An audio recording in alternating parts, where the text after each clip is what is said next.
오늘부터 요나서를 우리가 살펴보도록 하겠습니다. 오늘 1절 말씀을 먼저 보면은 여호와의 말씀이 아미떼의 아들 요나에게 임하였다 라고 말씀합니다. 여기에 여호와의 말씀이라는 것은 하나님의 명령, 하나님의 뜻입니다. 하나님의 뜻과 함께 이 여호와의 말씀에 담겨 있는 의미는 요나가 듣고 행해야 되는 의무를 이야기하는 겁니다. 하나님의 말씀이 우리에게 들려졌다라는 것은 하나님의 뜻을 우리에게 가르쳐 주셨다라는 의미도 있지만 하나님의 뜻을 나에게 가르쳐 주심으로 인하여서 우리에게 이것을 명령하셨다라고 우리가 받아들여야 된다는 겁니다. 우리가 하나님의 말씀을 생각하면 하나님의 말씀은 나에게 위로를 주고 나에게 평안을 주신다라고 이렇게 이야기하지만 또 한편으로 보면 하나님의 말씀이 나에게 임하였다. 하나님께서 나에게 말씀하셨다라는 것은 나에게 이렇게 하라고 명령하셨다라는 것입니다.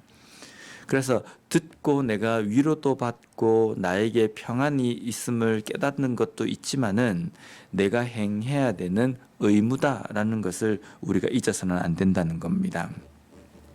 요나에게 이처럼 하나님께서 말씀하신 그 뜻이 무엇이냐면 2절 말씀을 보면 너는 일어나 저 큰 성읍 니느웨로 가서 그것을 향하여 외치라. 그 악독이 내 앞에 상달되었음이니라 하시니라. 니느웨 성의 악독이 극에 달했기 때문에 외치라라고 요나에게 명령하십니다. 우리가 그냥 생각할 때 니느웨 성읍에 악독이 가득했다라고 하면 소돔과 고모라 성을 멸하시듯이 그냥 멸하시면 되지 않습니까? 근데 요나 선지자를 보내서 그 땅에 가서 니느웨 성 사람들에게 지금 이 땅에 악독이 가득했기 때문에 하나님께서 나를 보내셨습니다 라고 전하라고 하나님께서 명령하셨다는 겁니다. 굳이 이렇게 요나에게 명령하신 것에는 두 가지 이유가 있음을 우리가 알 수 있습니다.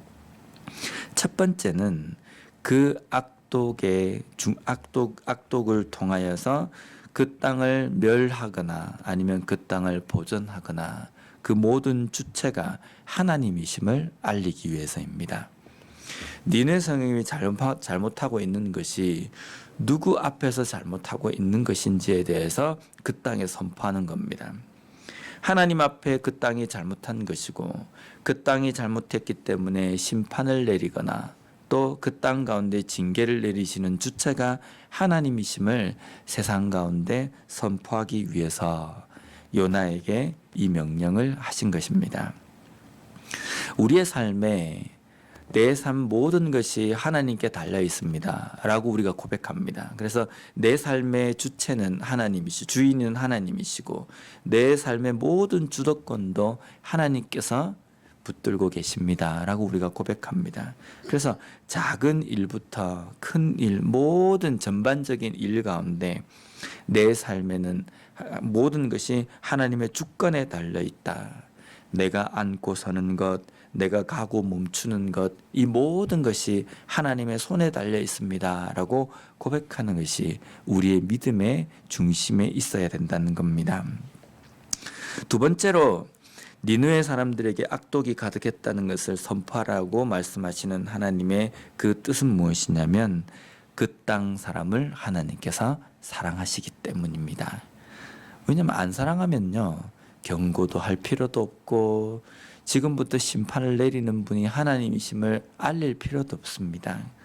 그냥 하나님께서 그 땅을 멸하시고자 원하시면 그냥 싹 쓸어버리실 수도 있지 않습니까? 그런데 지금 요나 선지자를 통해서 니느웨에 가서 그것을 선포하라고 말씀하시는 이유는 그 요나의 말을 듣고 돌이키기를 하나님께서 원하시기 때문입니다. 돌이키기를 원하신다라는 이유는 하나님께서 그 땅 가운데 사람들을 사랑하시기 때문이라는 겁니다. 그러면 왜 하나님께서는 이 니느웨 성읍 사람들을 사랑하시는가?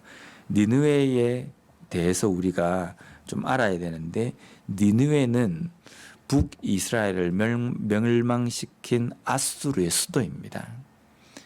결국은 이 땅은 이방 나라라는 겁니다. 그런데 하나님께서 이 니느웨 성읍을 표현하실 때 이방 성읍 니느웨라고 표현하지 않고 큰 성읍 니느웨라고 이렇게 이야기합니다.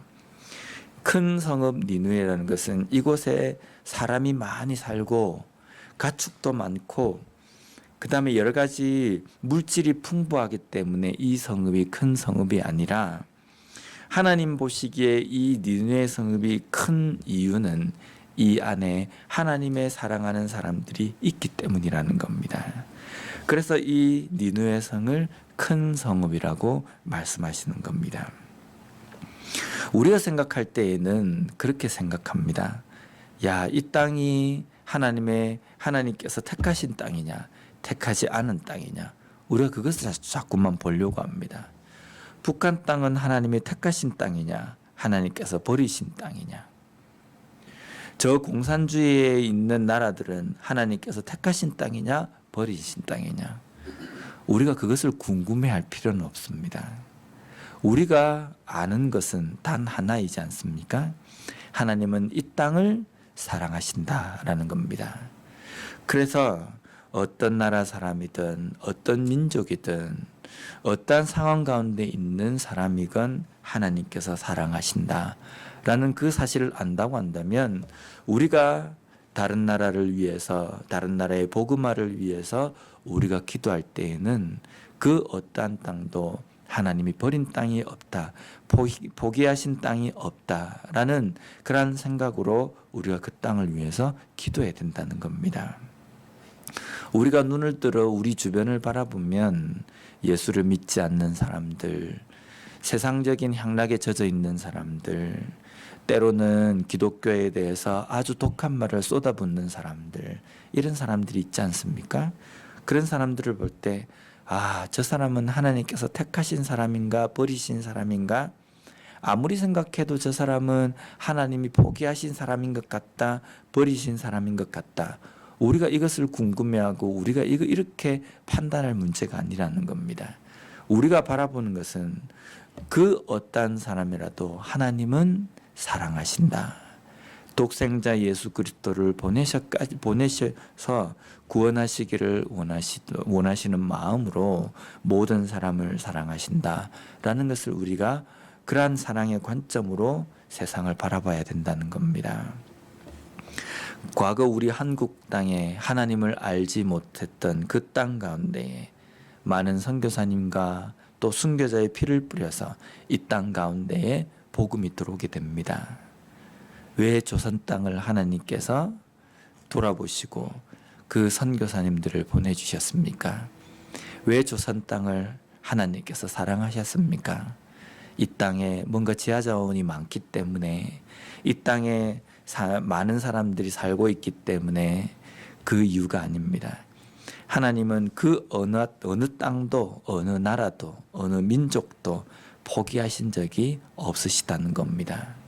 그렇기 때문에 이 조그만 조선 땅에도 복음을 위하여서 선교사를 하나님께서 보내주셨습니다.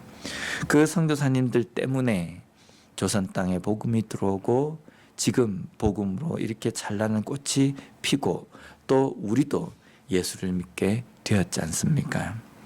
그렇기 때문에 이러한 마음을 가지고 우리 또한 다른 나라와 다른 땅을 바라볼 때에도 하나님의 마음으로 우리가 바라볼 수 있는 우리가 되었으면 좋겠습니다. 오늘 우리에게도 하나님께서 말씀하십니다. 눈을 들어 주변을 바라보라. 죄악으로 인하여서 마비되어 있는 땅들이 있고 하나님을 알지 못하고 복음을 듣지 못한 사람들이 많이 있다.